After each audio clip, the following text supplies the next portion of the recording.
दोस्तों आज के इस वीडियो में हम बात करेंगे मोनोसेफ इंजेक्शन के बारे में। मोनोसेफ इंजेक्शन कब लगाया जाता है, कौन कौन से इन्फेक्शन में इसका उपयोग होता है, कौन कौन सी बीमारी में इसका उपयोग होता है, इसकी सही मात्रा क्या है, कितने दिन तक मोनोसेफ लगाना चाहिए। इसके अलावा अगर आप मोनोसेफ का इंजेक्शन आपने किया है, कोई साइड इफ़ेक्ट हो गया, कोई रिएक्शन हो गया, तो किस तरह से इसके रिएक्शन को रोकें, किस तरह से इसके रिएक्शन में कौन सा इंजेक्शन दिया जाना चाहिए ताकि समस्या आगे ना बढ़े। तो दोस्तों मोनोसेफ इंजेक्शन एक एंटीबायोटिक इंजेक्शन है और इसका उपयोग हमेशा इन्फेक्शन यानी संक्रमण में किया जाता है। लेकिन ये टाइफाइड की एक पसंदीदा दवा है, टाइफाइड की एक पसंदीदा इंजेक्शन है और टाइफाइड में इसका उपयोग बहुतायत में होता है। इसके अलावा अगर आपको मस्तिष्क ज्वर हुआ है, दिमागी बुखार में भी इसका इस्तेमाल होता है, कहीं घाव हो गया है, चोट लग गई है, सूजन हो गई है, ऐसी कंडीशन में भी इसका उपयोग होता है। ऑपरेशन के बाद में जो है संक्रमण को रोकने के लिए भी इसका इस्तेमाल किया जाता है कि अगर आपको ऑपरेशन हुआ है, टाँके लगे हैं, तो उसमें भी इसका इस्तेमाल होता है ताकि कोई इन्फेक्शन जो है आगे की तरफ ना बढ़े। इसके अलावा मूत्र मार्ग संक्रमण यानी यूरिनरी ट्रैक्ट इन्फेक्शन में भी इसका उपयोग किया जाता है और आरटीआई में भी किया जाता है यानी रेस्पिरेटरी ट्रैक्ट इन्फेक्शन में भी इसका इस्तेमाल होता है। अगर आपको फेफड़े या श्वास नलिका में कोई इन्फेक्शन या सूजन हो गई है तो ऐसी कंडीशन में भी इसका उपयोग किया जाता है।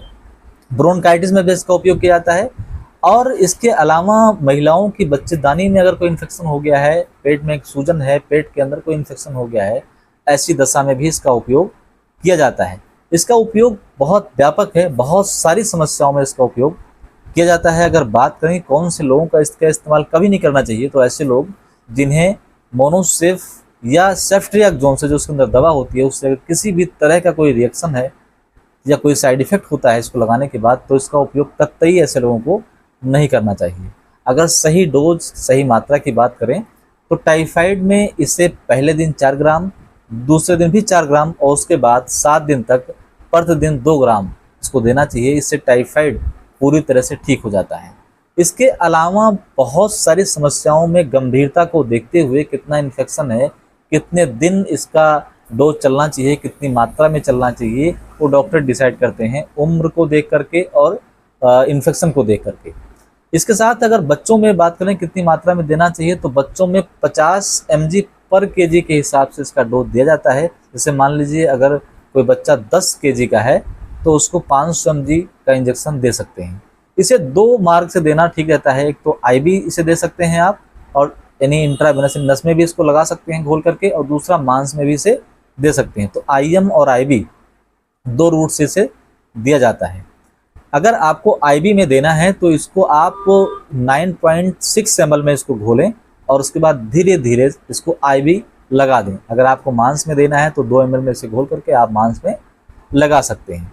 लेकिन ध्यान रखें, कभी भी मोनोसेफ अगर आपको लगाना है तो मोनोसेफ लगाने से पहले एक बार टेस्टिंग ज़रूरी होती है। एक बार देखना होता है कि मोनोसेफ से किसी भी तरह का कोई रिएक्शन या कोई एलर्जी इस व्यक्ति को तो नहीं है। तो इसके लिए आप पहले मोनोसेफ को घोल लें और उसके बाद 1 से 2 बूंद जो है उसके मांस में ऊपर चमड़ी में लगा के और एक घेरा बना दें और उसके बाद में 10-15 मिनट तक देखें किसी भी तरह का कोई रिएक्शन नहीं होता। वहाँ अगर लाल हो जाता है, खुजली मचती है या शरीर के अंदर कोई रिएक्शन सा लगता है, उल्टी आती है, कोई और समस्या अगर होती है, कहीं दाने निकलते हैं शरीर में, कहीं खारिज होती है, तो इसका मतलब कि ये इंजेक्शन उस व्यक्ति के लिए सूटेबल नहीं है। अगर दाने निकलते हैं, ऐसा कुछ होता है तो इसका मतलब वो ठीक नहीं है।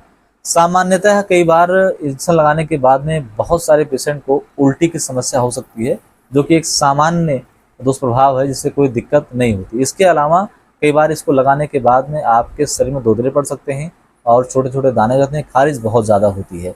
तो ऐसी कंडीशन में भी इसका इस्तेमाल कदापि नहीं करना चाहिए। कई बार ज़्यादा मात्रा में और ज़्यादा दिन तक अगर आप मोनोसेफ का इस्तेमाल करते हैं तो आपको दस्त भी लग सकते हैं, दस्त की समस्या हो सकती है। और ध्यान रखें, अगर किसी व्यक्ति को किडनी की या लीवर की गंभीर समस्या है तो ऐसी दशा में एंटीबायोटिक का इंजेक्शन का इस्तेमाल करने से पहले जो है बहुत सोच समझ करके उसका इस्तेमाल बहुत सावधानीपूर्वक करना चाहिए। इसे कभी भी अल्कोहल के साथ नहीं लेना चाहिए। अगर आपने अल्कोहल पी रखी है तो मोनोसेफ का इंजेक्शन ना लगवाएं, क्योंकि इससे जो है कई बार गंभीर खतरा रहता है आपके लिए और एलर्जी की संभावना बनी रहती है। बहुत छोटे बच्चों में इसका इस्तेमाल बहुत सावधानीपूर्वक करना चाहिए। दूसरा, अगर कोई महिला गर्भवती है या बच्चे को दूध पिला रही है तो ऐसी कंडीशन में भी इसका इस्तेमाल बहुत सोच समझ करके ही करना चाहिए, बहुत ध्यान से करना चाहिए। अगर कोई व्यक्ति 60 साल से ऊपर है तो औषधि प्रयोग कर सकते हैं, उसमें कोई ज़्यादा सोचने की बात नहीं है, बस उसको किसी तरह का कोई रिएक्शन ना होता हो। ये मार्केट में कई नामों से मिलती है। ये मोनोसेफ है मेरे पास, एनसेफ नाम से भी आती है, इसके अलावा बहुत सारे नामों से मार्केट में मिल जाती है, लेकिन इसके अंदर जो दवा होती है सेफ्ट्रिक्सोन। अगर इसे लगाने के बाद किसी भी तरह का कोई रिएक्शन होता है, जैसे मान लीजिए इसे आपने लगा दिया, किसी व्यक्ति के शरीर में दाने फफोले पड़ गए, तो ऐसी कंडीशन में आप एविल का इंजेक्शन लगा सकते हैं। उसमें डेक्सा भी आप मिला करके एविल और डेक्सा आप लगा सकते हैं, इससे उसको तुरंत रिलीफ मिल जाएगा। अगर इंजेक्शन लगाने के बाद एनाफिलिक्स शॉक या सांस लेने में कोई दिक्कत होती है तो ऐसी कंडीशन में प्राइमाकार्ट 100 mg या 200 mg से दे सकते हैं, इससे भी आराम मिल जाएगा। लेकिन ज़रूरी है कि पहले आप इसके टेस्टिंग डोज करके देख लें कि इसको कोई एलर्जी है या नहीं है, और इन ज़्यादा अगर कोई जो है इससे एलर्जी हुई ज़्यादा, अगर इससे कोई साइड इफ़ेक्ट हुआ है तो आप तुरंत इस पेशेंट को हॉस्पिटल शिफ्ट कर दें, क्योंकि इसको लगाने के बाद कई बार गंभीर एलर्जी भी हो सकती है और मरीज़ को काफ़ी प्रॉब्लम हो सकती है, तो इसका ध्यान रखें। अदरवाइज़ ज़्यादा कुछ इससे प्रॉब्लम नहीं होनी चाहिए, बाकी आप इसका इस्तेमाल कर सकते हैं।